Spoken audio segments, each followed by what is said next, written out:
the unmarked graves. In the grand, sweeping narratives of the Second World War, there are battlefields that have been immortalized in stone and story. The beaches of Normandy, where liberty clawed its way back onto the continent. The frozen ruins of Stalingrad, where an entire army was broken. The skies over Britain, where so few held the line for so many. But there are other battlefields. Silent places, where the monuments are not made of marble, but of memory. They fought under a flag that wasn't theirs, for a king they had never seen, in a war that spanned continents they could scarcely imagine. They marched through blistering deserts, tangled jungles, and treacherous mountains, not for glory, but for a duty often imposed, yet fiercely upheld.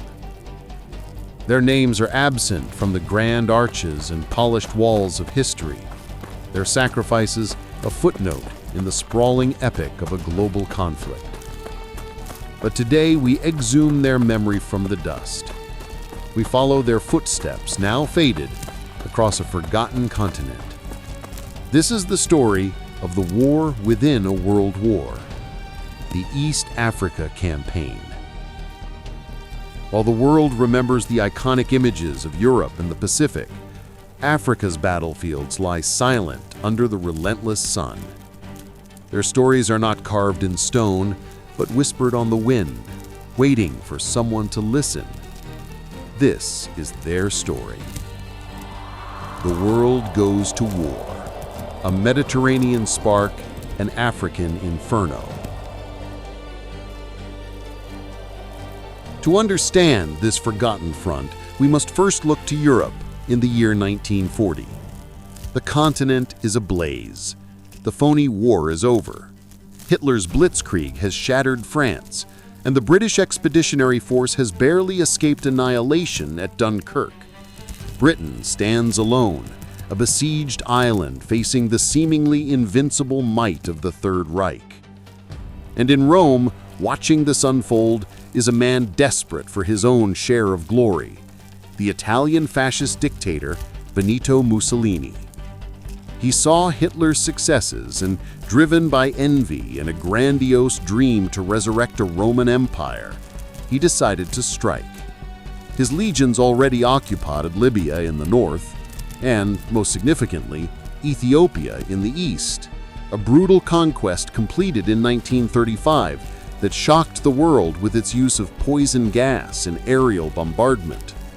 And now, from this Ethiopian stronghold, Il Duce looks south with ambition and avarice. His gaze is fixed on the weakly defended British territories, Kenya, Sudan, British Somaliland. His goal is audacious, to cut the British Empire in two by seizing the Suez Canal, the strategic artery through which flowed the oil, troops, and resources that kept Britain alive. But in his grand strategy, Mussolini made a series of fatal miscalculations. He underestimated the vast, unforgiving terrain of East Africa, a continent-sized battlefield where supply lines would stretch to breaking point. And he profoundly, catastrophically underestimated the men who would stand against him.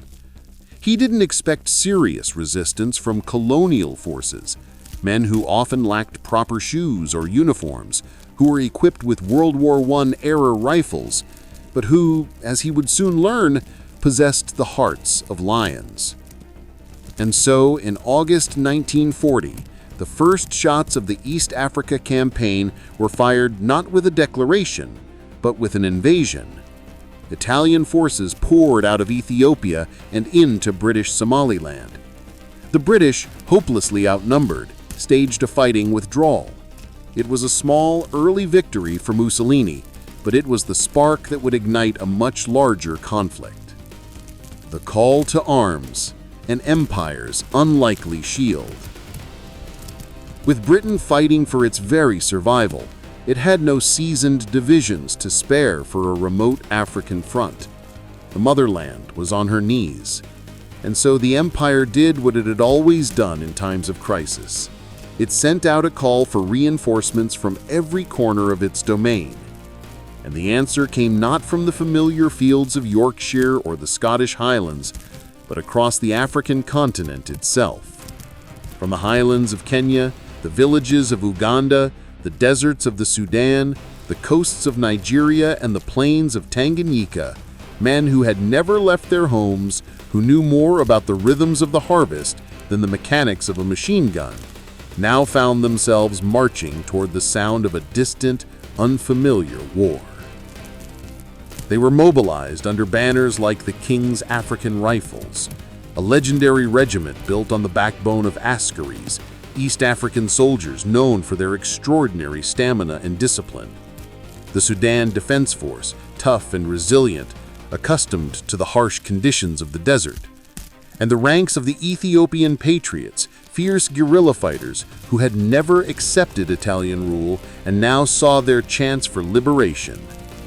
Each man arrived with his own story, his own language, his own dreams. A farmer worried about his crops, a teacher with a book still in his pack, a young man seeking adventure or simply a regular wage to send back to his family. The reasons for joining were as diverse as the men themselves. Some enlisted with a sense of pride, drawn by the uniform, the steady pay, or the allure of seeing the world beyond their village. Others were encouraged by their local chiefs, a form of volunteering where your consent was assumed, not given. You know, that kind where you don't say yes, but you don't dare say no either. And the answer came not from the familiar fields of Yorkshire or the Scottish Highlands, but from across the African continent itself. From the highlands of Kenya, the villages of Uganda, the deserts of the Sudan, the coasts of Nigeria, and the plains of Tanganyika. Men who had never left their homes, who knew more about the rhythms of the harvest than the mechanics of a machine gun, now found themselves marching toward the sound of a distant, unfamiliar war. They were mobilized under banners like the King's African Rifles, a legendary regiment built on the backbone of Askaris, East African soldiers known for their extraordinary stamina and discipline. The Sudan Defense Force, tough and resilient, accustomed to the harsh conditions of the desert. And the ranks of the Ethiopian Patriots, fierce guerrilla fighters who had never accepted Italian rule and now saw their chance for liberation. Each man arrived with his own story, his own language, his own dreams. A farmer worried about his crops, a school teacher with a book still in his pack, a young man seeking adventure, or simply a regular wage to send back to his family. The reasons for joining were as diverse as the men themselves. Some enlisted with a sense of pride, drawn by the uniform, the steady pay, or the allure of seeing the world beyond their village. Others were encouraged by their local chiefs, a form of volunteering where your consent was assumed, not given. You know the kind, where you don't say yes, but you don't dare say no either. But once in uniform, a deeper, more complex reality set in. They were drilled, given a rifle, and taught to obey commands in a foreign language. The sentiment of this profound dislocation was captured in the quiet words of one soldier, a teacher from Ghana named Kwame, who wrote in his diary, "We were told we fight for the king and the empire, but I did not know this king. I had never seen his face, only a blurred image on a coin. I only knew the face of my father, the sound of my mother's voice. I fought not for an empire, but for the hope that I would one day return to them." This was the army that would form the shield of the British Empire in Africa, an army of strangers in a strange war, about to be tested in a crucible of fire and earth. The land that tested men, a crucible of fire and dust. If Hal had a training ground, it would be the battlefields of East Africa in 1941.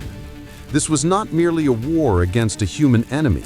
It was a war fought against nature itself, a relentless adversary that showed no mercy. The campaign stretched across some of the most extreme environments on the planet. First, the Data-Killed Depression, a vast salt-caked hellscape, one of the hottest and lowest places on Earth. Here, temperatures could soar to 50 degrees Celsius, 122 degrees Fahrenheit. The heat haze danced and shimmered, playing cruel tricks on a man's mind, conjuring mirages of lakes that were never there. Water was more precious than gold, and a canteen emptied too quickly could mean a slow, agonizing death. Then, as if to mock them, the campaign thrust them into the rugged, mist-shrouded Ethiopian highlands, where the thin, cold air stole your breath and chilled you to the bone. The climbs were brutal, up steep, rocky paths where a single misstep could mean a fatal fall. And then there were the sweltering, disease-ridden jungles, where the air was thick with moisture and the buzz of mosquitoes. Here, malaria and dysentery were deadlier than any enemy sniper. Field hospitals were overwhelmed not with battle casualties, but with men shaking with fever, their bodies racked by disease. It was scorching heat by day, freezing cold by night. Scorpions hid under blankets. Snakes sought refuge in your boots. Mosquitoes clouded your ears with their incessant, maddening drone. Logistics were a nightmare. A truck might get 2 miles per gallon of fuel. Tanks were almost useless in the mountains. The real workhorse was the mule, and when the mules couldn't go on, it was the human back that carried the load. And dinner? If you were lucky, it was a handful of hardtack biscuit, so hard you had to soak it in water or tea to avoid breaking your teeth, and a thin strip of salted beef, so tough it resembled leather. You'd dream of the taste of a fresh mango, the comfort of a warm, home-cooked meal. They marched for weeks on end, covering distances that defied belief. Often they marched barefoot because their issued boots had simply disintegrated on the brutal terrain. Their heavy bolt-action .303 rifles felt heavier than their meager rations. But through the blisters, the hunger, the dysentery, and the sheer exhaustion, their spirit, forged in the fires of adversity, remained unbreakable. They developed an inside joke, a mantra for survival. The Italian has the machine gun, but we have the mountain. And they were about to prove it at a place called Keren. The Battle of Keren, scaling the gates of hell. February 1941. If the East Africa campaign had a heart, it was here at a mountain fortress in Eritrea, known as Keren. This was the strategic linchpin, the gateway to the Italian capital of Asmara and the Red Sea ports, and the Italians knew it. They held every advantage. The high ground was a series of jagged peaks and razor-backed ridges, fortified with concrete bunkers, interlocking machine gun nests, and layers of barbed wire. It was a veritable castle in the sky. To advance, the Allies had to do the impossible, storm these heights head-on. There was no way around, only through.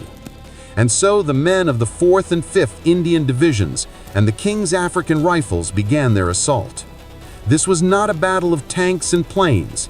It was a soldier's battle, a brutal, visceral fight for every inch of rock.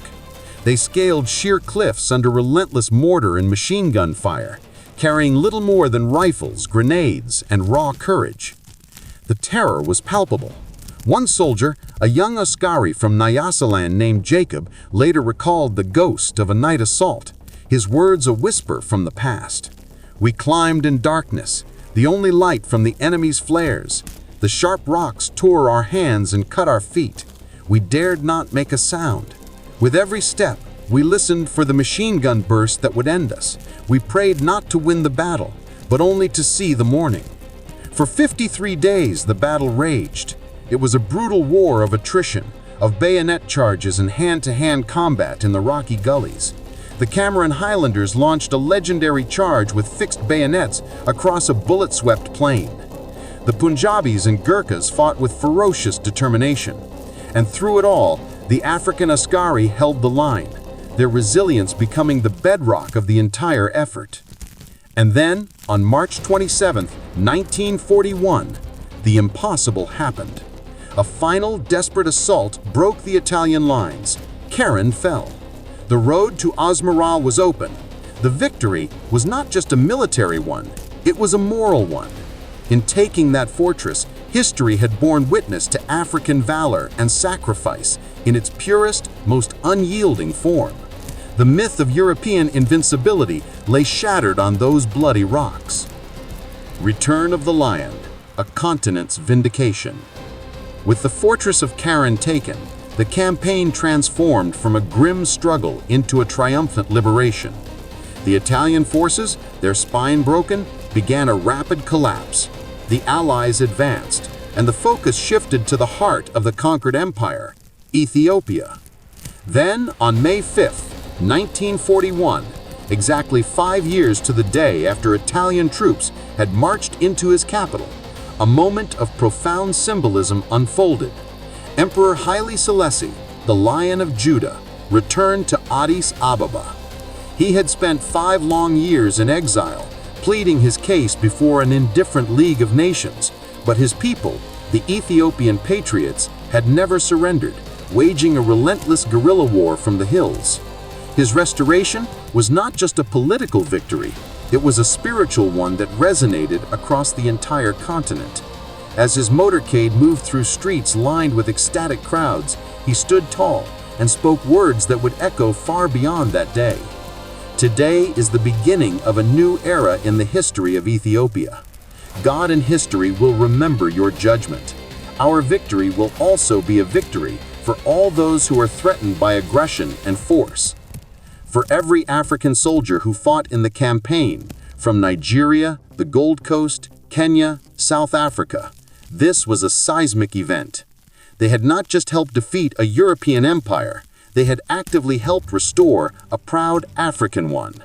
The seed of a powerful, intoxicating idea was planted deep in the consciousness of a generation. Liberation was possible. Colonialism was not an immutable fact of life. It could be challenged. It could be defeated. What history forgot, the long walk home, and the seeds of freedom. When the war finally ended in 1945, the thunderous victory celebrations were held in distant capitals. London and Paris lit up with fireworks and revelry. But for most of the African soldiers returning home, there was only a profound silence. No victory marches awaited them in Nairobi or Accra. No generous pensions or promises of a better life. For many, it was a simple handshake, a few back pay shillings, and a long, lonely walk back to a village that had moved on. No victory marches awaited them in Nairobi or Accra. No generous pensions or promises of a better life. For many, it was a simple handshake, a few back pay shillings, and a long, lonely walk back to a village that had moved on without them. They were expected to simply slip back into their old lives, to forget the mountains they had scaled and the horrors they had seen. Their hard-won medals gathered dust in forgotten drawers. They carried memories of fallen comrades, of distant lands, and of their own proven strength. Memories no one else could understand, and scars that never truly healed. But in that silence, something crucial was taking root. The memory of their own capability, their own strength, the pride of having faced a world war and proven their mettle alongside soldiers from every corner of the globe. They had seen the white man not as a master, but as a comrade, and sometimes as a frightened, broken prisoner. The myth of racial superiority had died for them in the trenches of Karen and the marches through the Danakil. The question, unspoken but inevitable, began to form. If we could fight and die for the freedom of others, why could we not fight for our own? The soldiers of the East Africa Campaign came home with more than just stories. They came home with the conviction, the organizational skills, and the hardened resolve that would, within a generation, fuel the fires of independence across the continent. Men like Sergeant Major Mark Longoli of Uganda or Corporal Osei Menza of the Gold Coast became the fathers, the uncles, the quiet mentors of African liberation movements. Their blood, shed in a foreign war for a distant king, had inadvertently written the first powerful lines of freedom for their own nations. The echoes of courage. History, as it is often written from the halls of power, remembers the movements of nations and armies, the grand strategies, the political triumphs. But we choose to remember the people, the forgotten sons of Africa who stood where few dared to stand, who endured what few could imagine, and who helped turn the tide of a world war in the most unforgiving of arenas. Their courage was not always in the roar of the charge, but in the silence of the long march. It was in the shared cup of water with a dying comrade. It was in the resilience to take one more step on bleeding feet. It was in their unwavering humanity in the face of inhuman conditions. Their legacy is not just in the battles they won, but in the continent they helped to shape. It is in the independence of Ghana, the pride of Kenya, the very map of modern Africa. They were the hidden front line, the unbreakable shield, and their story is one of the greatest never told. This has been Hidden Frontlines, where forgotten battles come to life. Share their story, speak their names. Help us ensure that their echo, the whisper on the wind, is never, ever silenced.